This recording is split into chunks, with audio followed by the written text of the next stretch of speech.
What's going on, guys? Welcome back to the channel. Thank you very much for stopping in. Subscribe if you haven't already. Sitting here in the passenger seat of the old Q50 because you know what? I kind of got used to it while my mom and dad were driving over the last weekend or so. Really comfortable, but I do like the Sparko. Time for another frequently asked question video, and I get this one often, and I should have expected it. Is the Q50 2014-2015 specifically a good first car? Great question.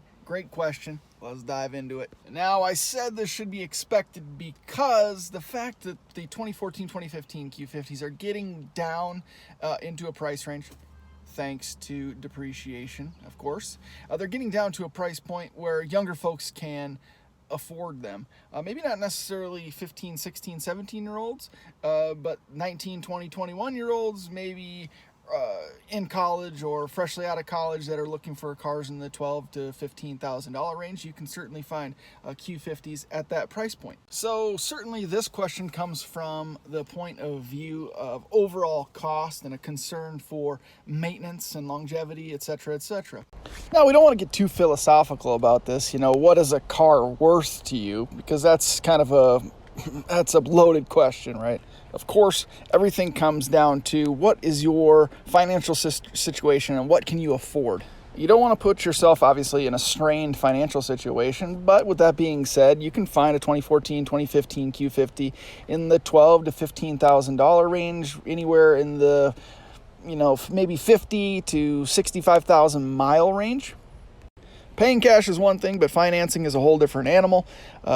Your overall payment is going to rely heavily on your overall credit score and your credit history. And being a young person, the chances that you have a well-established credit history are pretty slim. So for a loan of this size, $12,000 to $15,000, you might be looking at payments in the mid 200s all the way up to the mid 300s. Again, it depends on your credit score and your credit history as well as your down payment. So that's something you definitely want to keep in mind. Being a young driver, you want to definitely take into consideration insurance rates, so make sure you shop around to see what the best rates are. But I will say that they're probably still not going to be cheap. 2014, 2015, they are 5-6-year-old vehicles at this point, and they are sedans, so that helps a little bit. But remember, they're not a Chevy Cobalt with 120,000 miles on them either. There's still some value built into these cars, and they're not cheap to insure if you're under 25 years old.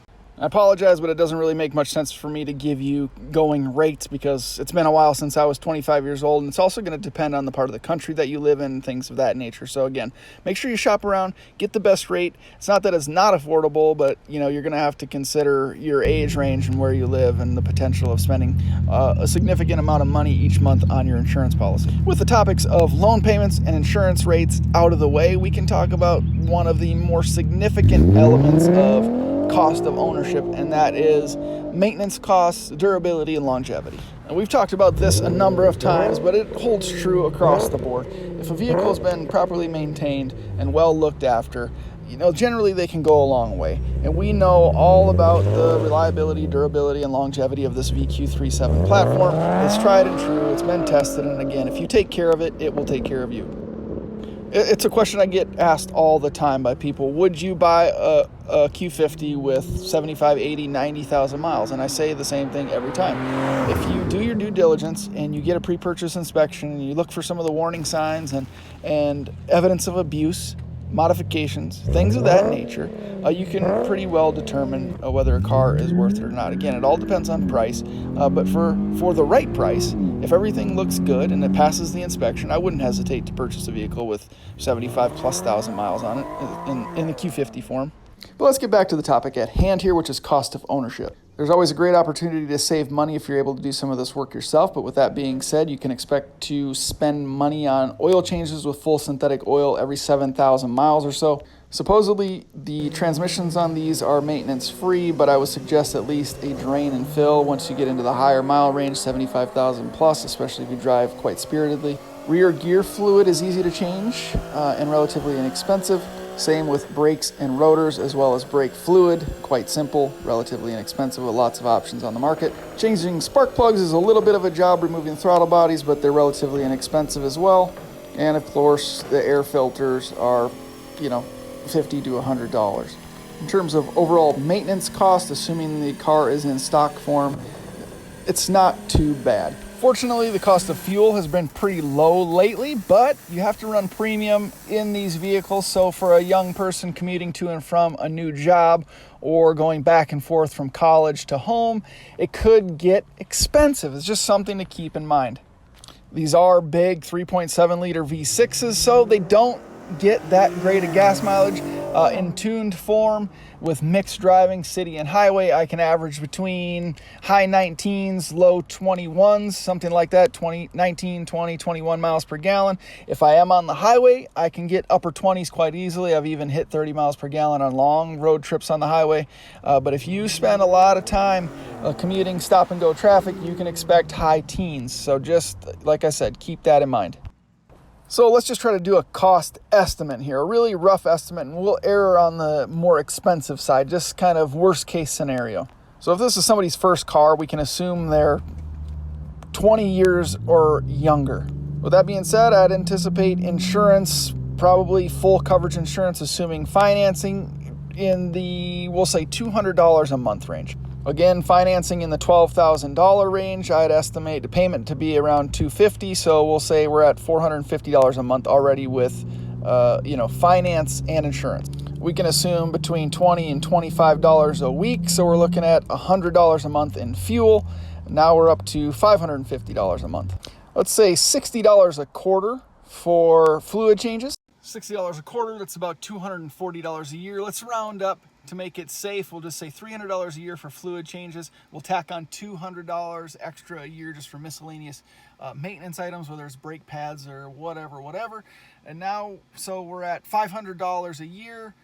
We'll just move that. We'll just say $50 a month, $50 extra per month. Just to be safe when kind of budgeting for things, I like to throw on an extra $100 to $200 just for safety, incidentals, things that are unexpected. So let's just round up to, we'll just say $700 to $800 per month for ownership for one of these vehicles. Fortunately, it's a Nissan-based platform, so parts and things like that are readily available and relatively inexpensive. And again, they're not so bad to work on yourself, so you can save some money in that regard.